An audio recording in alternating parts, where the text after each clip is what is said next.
Two siblings in Sevier County were brutally murdered in the Smokies back in 1992. Tommy Griffin and Connie Branham were both shot and their property was set on fire. Now people are asking for one of the men convicted in their killings to be exonerated. 10 News Blount County reporter Libby Cunningham visited Gary Sutton. He's on death row. Libby, the state wouldn't allow you or photojournalist William Winnett to record this interview, but you did get to sit down with him face to face.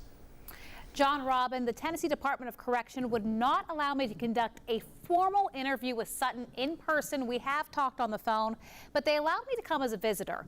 I've been covering his story for about a year. Family members of the victims and a journalist who covered the case since it started both say Sutton's guilty and should be on death row, but he tells me he didn't do it. It takes some time to get on the visitation list for death row. It's at Riverbend Maximum Security Institution right outside of downtown Nashville. It's strict. No phones, no pens, no paper. You have to wear loose-fitting clothes. You go through a series of gates and buildings before you get to death row.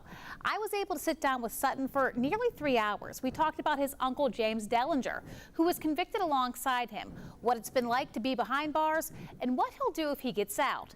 I've also talked to family members of the victims. They say Gary Sutton's a killer who deserves to be on death row and that his actions have torn their family apart.